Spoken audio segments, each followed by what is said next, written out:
യോഹന്നാന്റെ സുവിശേഷം 5-ാം അധ്യായം 5, 6, 7, 8, 9 വാക്യങ്ങൾ വായിക്കാം. എന്നാൽ 38 ആണ്ട് രോഗം പിടിച്ചു കിടന്നൊരു മനുഷ്യൻ അവിടെ ഉണ്ടായിരുന്നു. അവൻ കിടക്കുന്നത് യേശു കണ്ടു. ഇങ്ങനെ ഏറിയ കാലമായിരിക്കുന്നു എന്ന് അറിഞ്ഞു. നിനക്ക് സൗഖ്യമാകുവാൻ മനസ്സുണ്ടോ എന്ന് അവനോട് ചോദിച്ചു. രോഗി അവനോട്, യജമാനനെ, വെള്ളം കലങ്ങുമ്പോൾ എന്നെ കുളത്തിലിറക്കുവാൻ എനിക്ക് ആരുമില്ല. ഞാൻ തന്നെ ചെല്ലുമ്പോൾ മറ്റൊരുത്തൻ എനിക്ക് മുമ്പായി ഇറങ്ങുന്നു എന്ന് ഉത്തരം പറഞ്ഞു. യേശു അവനോട്, എഴുന്നേറ്റ് നിന്റെ കിടക്ക എടുത്ത് നടക്ക എന്ന് പറഞ്ഞു. ഉടനെ ആ മനുഷ്യൻ സൗഖ്യമായി കിടക്കയെടുത്ത് നടന്നു. 14-ാമത്തെ വാക്യം വായിക്കാം. അനന്തരം യേശു അവനെ ദേവാലയത്തിൽ വച്ച് കണ്ടു. അവനോട്, നോക്കൂ, നിനക്ക് സൗഖ്യമായല്ലോ. അധികം തിന്മയായത് ഭവിക്കാതിരിപ്പാൻ ഇനി പാപം ചെയ്യരുത് എന്ന് പറഞ്ഞു. ആ മനുഷ്യൻ പോയി തന്നെ സൗഖ്യമാക്കിയത് യേശു എന്ന് യഹൂദന്മാരെ അറിയിച്ചു. അന്നാരും സഹായിപ്പാനില്ലാതെ വീണുകിടന്ന ആ മനുഷ്യൻ തൻ്റെ നിസ്സഹായ സ്ഥിതിയെല്ലാം യേശുവിനോട് പറഞ്ഞപ്പോൾ 3 കാര്യങ്ങൾ ചെയ്യുവാനായിട്ട് വീണുകിടക്കുന്നവനോട് പറഞ്ഞു. 1, എഴുന്നേൽക്കാൻ പറഞ്ഞു. 2, കിടക്കയെടുക്കുക എന്ന് പറഞ്ഞു. 3, നടക്ക എന്ന് പറഞ്ഞു. 3 കൽപ്പനകൾ യേശു കൊടുത്തപ്പോൾ അതിൽ 1-ാമത്തെ കൽപ്പന എഴുന്നേൽക്ക എന്ന് പറഞ്ഞപ്പോൾ വീണുകിടന്ന മനുഷ്യൻ അപ്പോൾ തന്നെ എഴുന്നേറ്റു. എഴുന്നേൽക്ക മാത്രമല്ല, കിടക്കയെടുക്കുക. അവൻ വേഗത്തിൽ തൻ്റെ കിടക്കയെടുത്തു. കിടക്കയെടുക്കുക മാത്രമല്ല, നടക്കൂ എന്ന് പറഞ്ഞു. അവൻ കിടക്കയെടുത്ത് നടന്നു. അപ്പോൾ അവിടെ 10 വർഷമായി 20 വർഷമായി രോഗം ബാധിച്ച് കിടന്നതായ അനേകം ആളുകൾ കണ്ണുമിഴിച്ച് നോക്കുകയാണ്. അത്ഭുതത്തോടുകൂടി അവനെ നോക്കുകയാണ്. അവർ അത്ഭുതപ്പെട്ട് സ്തബ്ധരായിപ്പോയി. പ്രിയ സഹോദര, സഹോദരി, നീ വീണുകിടക്കുകയാണോ? മാനസികമായി തളർന്ന അവസ്ഥയിലാണോ? എങ്കിൽ നീ യേശുവിൻ്റെ വാക്കുകൾ കേട്ടാൽ നിന്റെ ചുറ്റുപാടുമുള്ള ആളുകൾ നിന്നെ കണ്ട് അത്ഭുതപ്പെടുമാറ് എൻ്റെ ദൈവം നിന്റെ ജീവിതത്തിൽ അത്ഭുതത്തെ ചെയ്യും. എന്നാൽ കേൾക്കുക, എഴുന്നേൽക്കുക. അവൻ എഴുന്നേറ്റു. കിടക്കയെടുക്കുക. എഴുന്നേൽക്കാൻ പറഞ്ഞ കർത്താവേ, ഞാൻ എഴുന്നേറ്റു. എന്നാൽ പിന്നെ കിടക്കെടുക്കാൻ പറഞ്ഞാൽ പിന്നെ എനിക്കിങ്ങോട്ട് വരേണ്ടതല്ലേ? കിടക്കെടുത്താൽ വീണ്ടും എനിക്കിങ്ങോട്ട് വരുന്നത് വളരെ ബുദ്ധിമുട്ടാകില്ലേ? അതുകൊണ്ട് ഞാൻ കിടക്കയെടുക്കുകയില്ല, എഴുന്നേൽക്കുക മാത്രമാണ് ഞാൻ ചെയ്യുന്നത് എന്ന് പറഞ്ഞിരുന്നെങ്കിൽ അവൻ്റെ ജീവിതത്തിൽ സമ്പൂർണ്ണമായ അത്ഭുതം നടക്കുമായിരുന്നോ? ഇല്ല. ആദ്യം എന്താണ് പറഞ്ഞത്? എഴുന്നേൽക്ക. എഴുന്നേറ്റു. വീണുകിടന്ന നിന്നെ എന്തിനാണ് എഴുന്നേൽപ്പിച്ചതെന്ന് അറിയാമോ? നീ ഇനിയും വീണു പോകാതിരിപ്പാനും വീണ്ടും നീ വീണതായ സ്ഥലത്തേക്ക് വരാതിരിക്കാനും.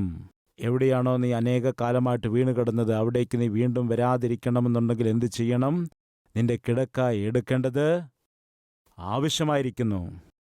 കാരണം കിടക്ക അവിടെ തന്നെയാണെങ്കിൽ നമ്മുടെ ഇയാൾ വീണ്ടും വൈകുന്നേരമാകുമ്പോൾ വരുമായിരുന്നു, വന്നവിടെ കിടക്കുമായിരുന്നു. എൻ്റെ കർത്താവിൻ്റെ ആഗ്രഹം എന്താണെന്നറിയാമോ? എവിടെയാണോ നീ വീണുകിടന്നത് അവിടേക്ക് നീ വീണ്ടും കടന്നു വരുവാനായി പാടില്ല. ഏത് പാപത്തിലാണോ നീ വീണുകിടക്കുന്നത്, ഏത് ദുശീലത്തിനാണോ നീ അടിമയായിരിക്കുന്നത്, ഏത് പാപം നിറഞ്ഞ ഇടത്തിലാണോ നീ അടിമപ്പെട്ട് പോയിരിക്കുന്നത്, ആ സ്ഥലത്തേക്ക് നീ വീണ്ടും കടന്നു വരുവാൻ പാടില്ല. ഏത് ദുഷ്ടക്കൂട്ടുകെട്ടിലാണോ നീ അകപ്പെട്ട് പോയിരിക്കുന്നത്, വീണ്ടും നീ ആ കൂട്ടുകെട്ടുകളിൽ പെട്ടുപോകുവാൻ പാടില്ല. എഴുന്നേൽക്ക, കിടക്കയെടുക്കുക, ഇവിടെ നിന്നും നടക്കുക എന്ന് പറഞ്ഞു. അവൻ എഴുന്നേറ്റു, തൻ്റെ കിടക്കയും എടുത്തു നടന്നുപോയി. യേശുക്രിസ്തു പറഞ്ഞതായ ആ 3 കാര്യങ്ങളും ചെയ്തു. നിന്റെ ജീവിതത്തിൽ അത്ഭുതം നടക്കണമെന്ന് ആഗ്രഹമുണ്ടോ? എങ്കിൽ നീ പൂർണ്ണമായിട്ടും യേശുവിൻ്റെ വാക്കിനെ അനുസരിക്കണം. പാതി അനുസരിച്ചതുകൊണ്ട് മതിയാകില്ല. കർത്താവ് എഴുന്നേൽക്കാൻ പറഞ്ഞു, എഴുന്നേറ്റു. ഞാൻ അനുസരിച്ചു. എന്നാൽ ഇവിടെ നിന്ന് എനിക്ക് ഇറങ്ങാൻ കഴിയുകയില്ല. എന്തുകൊണ്ടെന്നാൽ ഇവിടെയുള്ള ആളുകളുമായിട്ട് എനിക്ക് വിട്ടുപിരിയാൻ കഴിയാത്ത ബന്ധമാണ്. 20 വർഷത്തെ കൂട്ടുകെട്ടാണ്, 30 വർഷത്തെ കൂട്ടുകെട്ടാണ്. അയാൾ ഞാനില്ലെങ്കിൽ ജീവിക്കുകയില്ല കർത്താവേ. അങ്ങനെയുള്ള ആളുകൾ നമ്മുടെ നടുവിലുണ്ടോ? ബ്രദർ, ഞാൻ എഴുന്നേൽക്കുകയൊക്കെ ചെയ്യാമെന്നാൽ അവനെ വിട്ട് അകന്നു നിൽക്കാൻ മാത്രം എനിക്ക് കഴിയുകയില്ല. അവളെ വിട്ട് അകന്നു പോകാൻ, അയ്യോ, അവൾ മരിച്ചു പോകും എന്താണ് പറയുന്നത്? ഭാര്യയ്ക്ക് കുഴപ്പമില്ല, എന്നാൽ അവൾ മരിച്ചു പോകും. എന്നെ കൂടാതെ അവൻ ജീവിക്കില്ല, അല്ലെങ്കിൽ എന്നെ കൂടാതെ അവൾ ജീവിക്കില്ല കർത്താവേ. ഒരു ദിവസം ഒരു പെൺകുട്ടി വന്ന് എന്നോട് സംസാരിക്കുകയാണ്, ദേവദാസ ഇവനു വേണ്ടി പ്രാർത്ഥിക്കണം, ഇവനു വേണ്ടി ഒന്ന് പ്രാർത്ഥിക്കണം. ഇവൻ എന്ന് ഞാൻ പറഞ്ഞപ്പോൾ അനുജനോ ചേട്ടനോ ആണെന്നാണ് വിചാരിച്ചത്. ചോദിച്ചപ്പോൾ ഭർത്താവാണ്. ഇവനു വേണ്ടി പ്രാർത്ഥിക്കണം, ഇവനു വേണ്ടി പ്രാർത്ഥിക്കണം, ഇവന് ജോലിയും കൂലിയും ഒന്നുമില്ല, ഞാനില്ലാതെ ഇയാൾ ജീവിക്കില്ല. എന്തൊരു കാലമാണിത്! പ്രിയ സഹോദരങ്ങളെ, ചോദിക്കട്ടെ, ഇങ്ങനെ വിട്ടുപിരിയാൻ കഴിയാത്ത ബന്ധങ്ങൾ എന്തെങ്കിലും ഉണ്ടോ? കർത്താവ് പറയുകയാണ്, അത് വിട്ടുപിരിയുക. അനാവശ്യമായ വ്യക്തികളുമായി അനാവശ്യമായ കൂട്ടുകെട്ടുകളും അതുപോലെയുള്ള ബന്ധങ്ങളുമൊക്കെ ഉണ്ടാക്കിയെടുത്തത് മതി. അവരോടൊപ്പം കൂട്ടുകൂടി നശിച്ചത് മതി. മുറിച്ചു മാറ്റുക. ഇവിടെ നിന്ന് നീ പുറപ്പെടുക. അവൻ എന്തു ചെയ്തെന്നറിയാമോ? എഴുന്നേറ്റു. ഇനിയും പിന്നോട്ട് വരുന്നതായ കാര്യമേ ഇല്ല എന്ന് തീരുമാനമെടുത്തു. തന്റെ കിടക്കയെടുത്ത് അവിടെ നിന്നും നടന്ന് ആ വീണുകിടക്കുന്ന ആളുകളുടെ മധ്യയിൽ നിന്നും പോയി. ഒന്നാമതായി യേശു ആഗ്രഹിച്ചത് എന്താണെന്നറിയാമോ? ആരാണോ ഈ മനുഷ്യനെ നിന്ദിച്ചിരുന്നത്, ആരാണോ ഇവനെ താഴ്ത്തിക്കെട്ടിയിരുന്നത്, ആരാണോ ഈ പാപം എഴുന്നേൽക്കാൻ വേണ്ടി ആഗ്രഹിക്കുമ്പോൾ, സൗഖ്യം പ്രാപിക്കാൻ വേണ്ടി ആഗ്രഹിക്കുന്നതായി ഓരോ പ്രാവശ്യവും വാക്കുകൾ കൊണ്ട് ഇവനെ നിരാശപ്പെടുത്തിയത്, അവരുടെ എല്ലാവരുടെയും മധ്യയിൽ വെച്ച് ഒന്നാമതായി അവൻ എന്തു ചെയ്തു? അവനെ എഴുന്നേൽപ്പിച്ചു. അവനെ നിന്ദിക്കുകയും പരിഹസിക്കുകയും അപമാനിക്കുകയും ചെയ്തിരുന്നതായ ആളുകളുടെ മധ്യയിൽ നിന്നും എന്താണ് ചെയ്തത്? അവനെ വെളിയിൽ കൊണ്ടുവന്നു. അതുകൊണ്ടും മതിയായില്ല. യെരുശലേമിന്റെ വീതിയിൽ അവൻ എന്തു ചെയ്തെന്നറിയാമോ?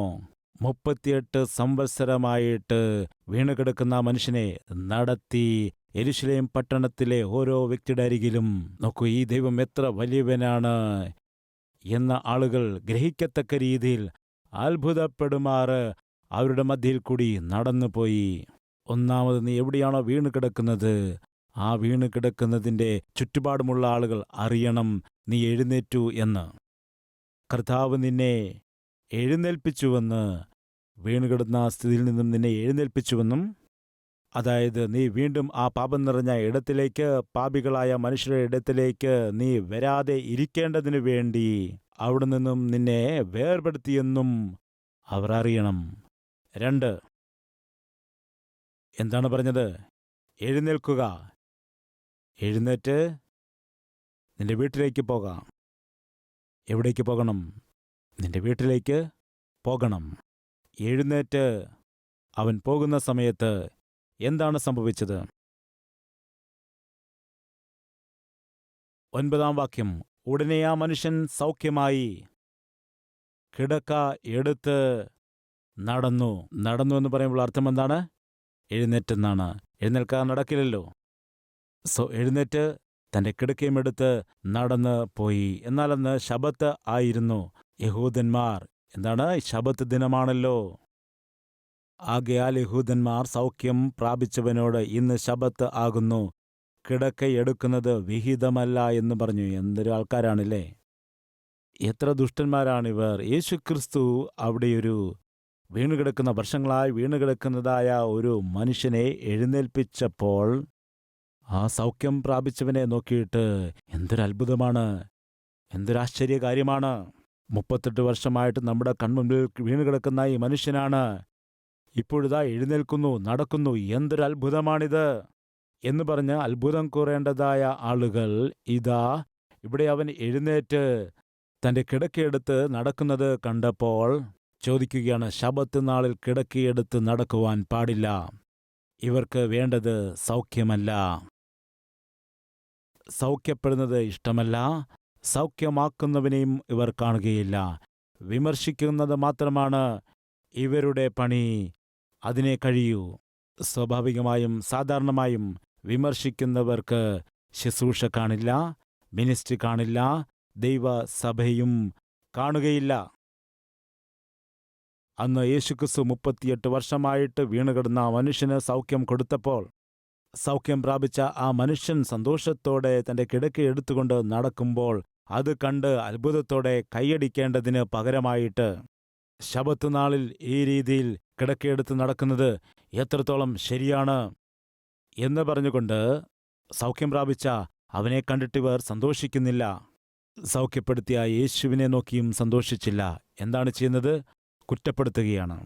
അതിൻ്റെ അർത്ഥം എന്താണെന്ന് വെച്ചാൽ, പ്രിയ സഹോദരങ്ങളെ, നിങ്ങളുടെ ജീവിതത്തിൽ എന്തു തന്നെ ചെയ്താലും നിങ്ങളെ വിമർശിക്കുന്നതായ ആളുകൾ ഉണ്ടായിരിക്കും. ഇത് ഓർക്കണം.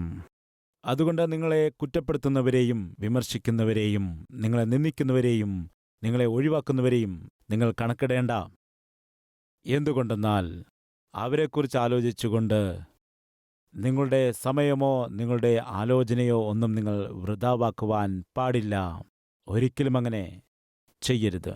എപ്പോഴാണോ നിങ്ങൾക്ക് അത്ഭുതം സംഭവിക്കുന്നത്, നിങ്ങൾക്ക് സൗഖ്യം ലഭിക്കുന്നത്, അങ്ങനെയുള്ളതായ കാര്യങ്ങൾ സംഭവിക്കുമ്പോൾ അത് കണ്ട് സന്തോഷിക്കുന്ന ആളുകളുണ്ട്, കർത്താവിനെ മഹത്വപ്പെടുത്തുന്ന ആളുകൾ ഉണ്ട്. അതേ സമയത്ത് വിമർശിക്കുകയും കുറ്റപ്പെടുത്തുകയും ചെയ്യുന്നവരും ഉണ്ട്. കർത്താവ് എന്നോട് ഇതാണ് പറഞ്ഞത്: ആരെങ്കിലും നിന്നെക്കുറിച്ച് തെറ്റായിട്ട് സംസാരിക്കുകയാണെങ്കിൽ, വിമർശിക്കുകയാണെങ്കിൽ, അവർക്കൊരു ജോലിയുമില്ലാത്തതുകൊണ്ടാണ്.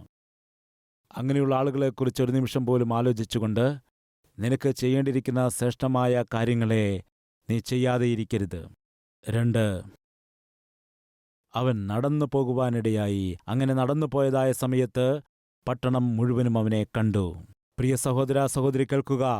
നിന്റെ ജീവിതത്തിൽ ദൈവം അത്ഭുതം ചെയ്യുമ്പോൾ, നിന്റെ ജീവിതത്തെ ദൈവം ഉയർത്തുമ്പോൾ, ആദ്യം നിന്നെ നിന്ദിച്ച ആളുകളത് കാണും. അവരുടെ മധ്യയിൽ നീ സാക്ഷിയായിട്ട് ജീവിക്കണം. നിന്നെ താഴ്ത്തിക്കെട്ടിയതായ ആളുകൾ, നിന്നെ മാറ്റി നിർത്തിയ ആളുകൾ, നിന്നെ കളിയാക്കിയ ആളുകൾ, അവരുടെ മുമ്പിൽ എങ്ങനെയാണോ ദൈവം നിന്നെ ഉയർത്തിയത്, അതിന് നീ സാക്ഷിയായിട്ട് ജീവിക്കണം. 2, നീ ഏത് ഗ്രാമത്തിലാണോ ആയിരിക്കുന്നത്, ഏത് പ്രദേശത്താണോ ആയിരിക്കുന്നത്, ഏത് ജനങ്ങളുടെ മധ്യയിലാണോ ആയിരിക്കുന്നത്, ഏത് പട്ടണത്തിലാണോ ആയിരിക്കുന്നത്, അവരെ എല്ലാവരെയും കർത്താവ് നിന്റെ ജീവിതത്തിൽ ചെയ്തതായ അത്ഭുതത്തെ, വലിയ ഉപകാരത്തെ അവർ ഗ്രഹിക്കുവാനായി അവരുടെ മധ്യയിൽ നീ സാക്ഷിയായി സഞ്ചരിക്കണം. 1, നിന്നെ നിന്ദിക്കുകയും നിന്നെ കുറ്റപ്പെടുത്തുകയും നിന്നെ കളിയാക്കുകയും നിന്നെ ഒറ്റപ്പെടുത്തുകയും ചെയ്ത ആളുകളുടെ മധ്യയിൽ നീ എഴുന്നേൽക്കണം. കർത്താവിൻ്റെ സാക്ഷിയായിട്ട് നീ നിൽക്കണം. 2, നീ ആയിരിക്കുന്ന ഇടത്ത് കർത്താവിൻ്റെ സാക്ഷിയായി പറയുക. എന്താണ്? സഞ്ചരിക്കണം. കർത്താവിൻ്റെ സാക്ഷിയായിട്ട് നീ നടക്കണം. അതിനുശേഷം എന്ത് സംഭവിച്ചെന്ന് നോക്കാം. 14 വാക്യം. അനന്തരം യേശു അവനെ ദൈവാലയത്തിൽ വെച്ച് കണ്ടു. നല്ലത്. സൗഖ്യം പ്രാപിച്ചവനെ എവിടെയാണ് കാണുന്നത്? ഉറക്കെ പറയുക. ദേവാലയത്തിൽ വെച്ച് കാണുകയാണ്. ഒരു സന്ദർഭത്തിൽ ആരോഗ്യസ്ഥിതി മോശമായി തളർന്നു പോയപ്പോൾ, ദൈവത്തോട് നീ പ്രാർത്ഥിച്ചപ്പോൾ, ദൈവം നിനക്ക് സൗഖ്യം തന്നപ്പോൾ, ആരോഗ്യസ്ഥിതി മെച്ചമായപ്പോൾ, ഇപ്പോൾ ആരോഗ്യത്തോടെ ബലത്തോടെയായിരിക്കുന്നു. ദൈവമേ, മരിച്ചു പോകുമെന്ന് വിചാരിച്ചതാണ്. ഡോക്ടർമാരും പറഞ്ഞു കൂടി വന്നാൽ 6 മാസമേ ജീവിക്കൂവെന്ന് പറഞ്ഞിരുന്നു. കർത്താവ് വലിയ അത്ഭുതമാണ് ചെയ്തത്, ഇത്ര വലിയ കാര്യമാണ് ചെയ്തത്, എന്നെ വിടുവിച്ചു, എനിക്ക് സൗഖ്യം തന്നു എന്ന് നീ ഇങ്ങനെ വിചാരിച്ചുകൊണ്ടിരിക്കുമ്പോൾ പഴയ കൂട്ടുകാരൻ ഫോൺ ചെയ്യും. എടാ, എങ്ങനെയുണ്ട്? എന്താടാ, ഇപ്പോൾ നല്ല സുഖമായിരിക്കും, സൗഖ്യമായി. എടാ, എങ്കിൽ നീ പാർട്ടി ചെയ്യേണ്ടതായ സമയമല്ലേ, വേഗം വരിക. അമേരിക്കയിൽ നിന്ന് നമ്മുടെ കൂട്ടുകാരൻ പുതിയ കുപ്പി കൊണ്ടുവന്നിട്ടുണ്ട്. ദുബായിൽ നിന്ന് നമ്മുടെ കൂട്ടുകാരൻ ഒരു കുപ്പി കൊണ്ടുവന്നിട്ടുണ്ട്. അവൻ നിന്നെ വന്നപ്പോഴേ ചോദിച്ചു. ഇപ്പോൾ നമ്മുടെ ഈ പുള്ളിക്കാരന് പതിയെ ഇങ്ങനെ ഉള്ളിലൊരു ആഗ്രഹമുണ്ടാവുകയാണ്. ദൈവം സൗഖ്യം തന്നത് എന്തിനാണ്? പഴയ രീതിയിൽ പോകാനാണോ? പഴയ കൂട്ടുകെട്ടിൽ പോകാനാണോ? വീണ്ടും പാപം നിറഞ്ഞ ഇടങ്ങളിലേക്കാണോ? അല്ല. പിന്നെയോ കർത്താവിനെ സേവിക്കേണ്ടതാകുന്നു. കർത്താവിനെ ആരാധിക്കുവാനായി, അവനെ സ്തുതിക്കുവാനായി ദൈവമക്കളുടെ കൂട്ടായ്മയിൽ ചേർന്നുകൊണ്ട് കർത്താവിനെ ആരാധിക്കാനാണ്, കർത്താവിൻ്റെ സന്നിധിയിൽ കാണാനാണ് കർത്താവ് നിന്നെ സൗഖ്യപ്പെടുത്തിയത്. മറന്നുപോകരുത്. ഹിസ്കിയാവിന് മരണകരമായ രോഗം പിടിപെട്ടപ്പോൾ നീ മരിച്ചു പോകും എന്ന് യെശയ്യാ പ്രവാചകൻ വന്ന് പറഞ്ഞപ്പോൾ, ഹിസ്കിയാവ് രാജാവ് കണ്ണുനീരോടെ പ്രാർത്ഥിച്ചപ്പോൾ ദൈവം സൗഖ്യം കൊടുക്കുന്നതിന് മുൻപ് യെശയ്യാവിനോട് പറയുകയാണ്, നീ ചെന്ന് പറയുക, ഈ വ്യാധി പിടിച്ച് മരിച്ചു പോകേണ്ടിയിരിക്കുന്ന ഹിസ്കിയാവ്, അവന് ഞാൻ സൗഖ്യം കൊടുക്കുകയാണ്, ആയുസ് നീട്ടിക്കൊടുക്കുകയാണ്. 3-ാം ദിവസം അവൻ എൻ്റെ ആലയത്തിലേക്ക് കയറി വരണം. സൗഖ്യപ്പെടുത്താം. എന്തിനാണ് സൗഖ്യപ്പെടുത്തേണ്ടത്? എൻ്റെ സന്നിധിയിൽ എന്നെ ആരാധിക്കേണ്ടതിന് വേണ്ടി. മനസ്സിലാകുന്നുണ്ടോ സഹോദര സഹോദരി?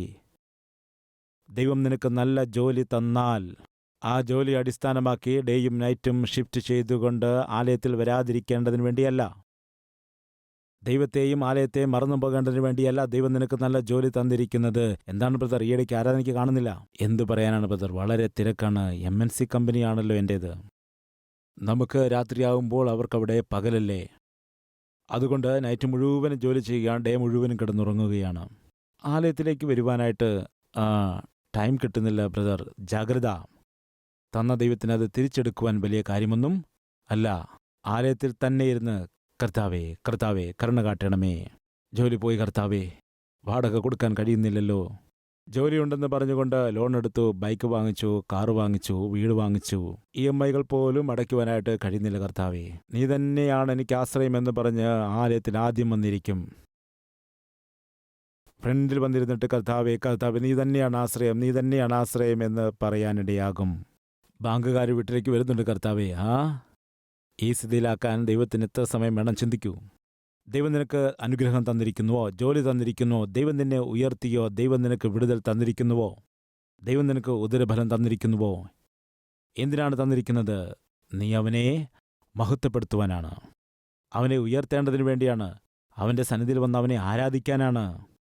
38 വർഷങ്ങളായിട്ട് കിടപ്പിലായ മനുഷ്യനെ ദൈവം എഴുന്നേൽപ്പിച്ചപ്പോൾ അതിൻ്റെ ശേഷം അവനെ എവിടെ വെച്ചാണ് കാണുന്നത്?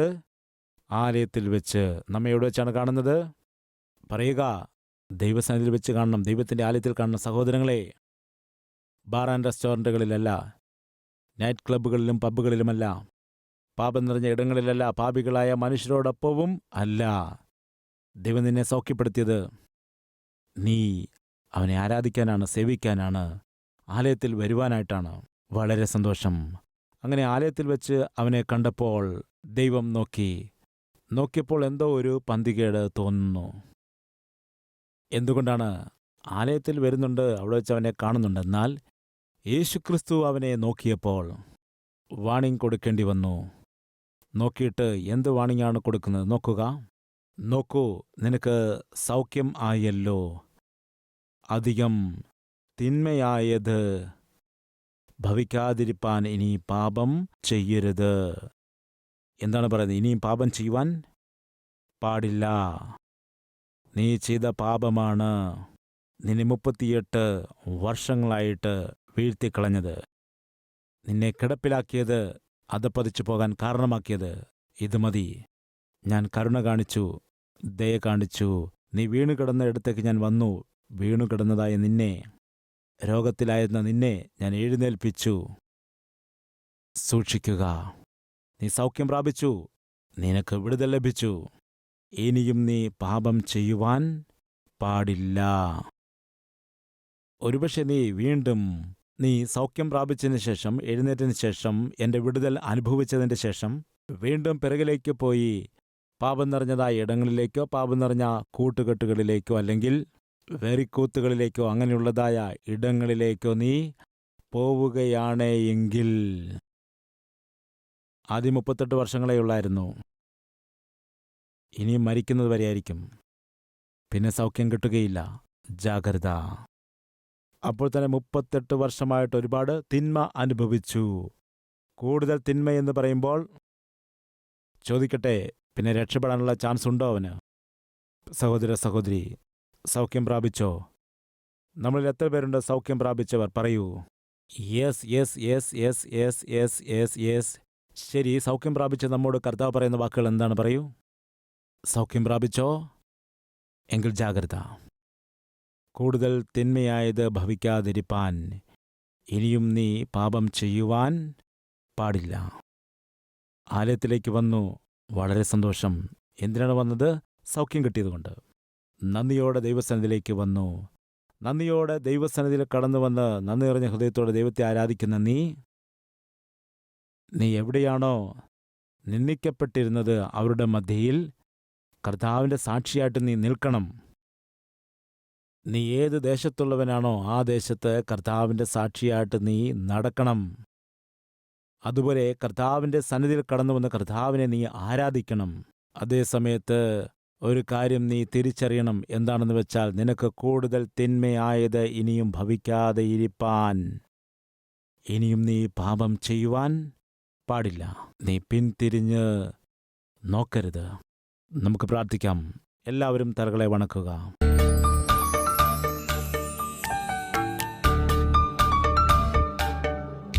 മഹാപരിശുദ്ധനായ സ്നേഹവാനായ പിതാവേ, വളരെ ശ്രേഷ്ഠമായ സന്ദേശത്തെ 38 വർഷമായിട്ട് വീണുകിടന്ന ഒരു മനുഷ്യന്റെ വിടുതലിൽ കൂടി ഞങ്ങളെ കേൾപ്പിച്ചു തോർത്ത് നന്ദി കരയേറ്റുന്നു.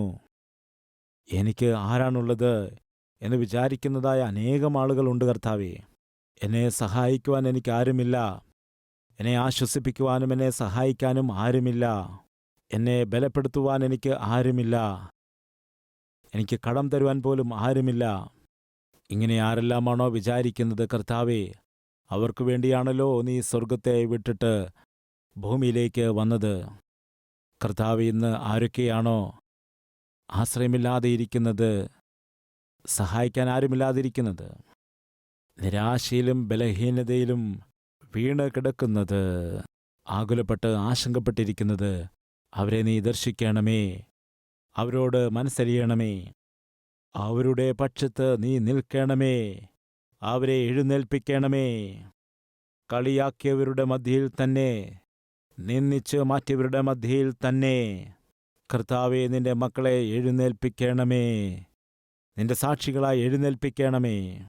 നിന്റെ അത്ഭുത പ്രവർത്തികളുടെ സാക്ഷിയായിട്ട് നിർത്തണമേ. നിന്റെ അദൃശ്യ ഹസ്തത്തിൻ്റെ ബലത്തിൻ്റെ സാക്ഷികളായിട്ട് അവരെ നിർത്തുമാറാകണമേ.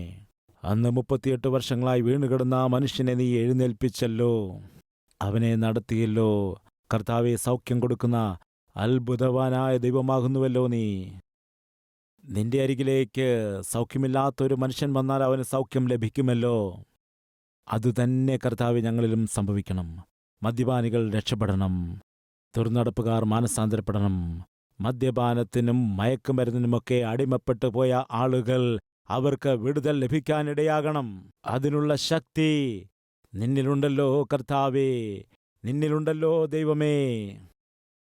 കർത്താവ്, നിന്റെ മഹാശക്തിയെ ഞങ്ങളുടെ മധ്യയിൽ നീ വെളിപ്പെടുത്തുവാനിടയാകണമേ. കർത്താവ്, നിന്റെ സന്നിധിയിൽ കടന്നു വരുന്ന ഓരോ വ്യക്തിയുടെ ജീവിതത്തിലും ദൈവമേ, അത്ഭുതകരമായ നിന്റെ മഹത്വം വെളിപ്പെടണം. സകല വ്യക്തികളും രക്ഷിക്കപ്പെടണം. സകല കുടുംബങ്ങളും പണിയപ്പെടണം. കർത്താവ്, യൗവനക്കാരായ മക്കൾ രക്ഷിക്കപ്പെട്ട് മാതാപിതാക്കൾക്ക് അഭിമാനകരമായിട്ട് ജീവിക്കണം. ഓരോ ഭാര്യയും ഓരോ ഭർത്താവും രക്ഷിക്കപ്പെട്ട് അവരുടെ കുടുംബജീവിതം ധന്യകരമാക്കി മാറ്റണം. അതിനുള്ള കൃപ ഞങ്ങൾക്ക് തരണമേ. അനുഗ്രഹിക്കണമേ. ഞങ്ങളെല്ലാവരും നിന്റെ കരങ്ങളിലേക്ക് സമർപ്പിക്കുകയാണ്. വിതയ്ക്കപ്പെട്ട ഈ വചനത്തെ നീ ഫലിപ്പിക്കണമേ എന്ന് യേശുക്രിസ്തുവിന്റെ നാമത്തിൽ അപേക്ഷിക്കുന്നു പിതാവേ. ആമേൻ.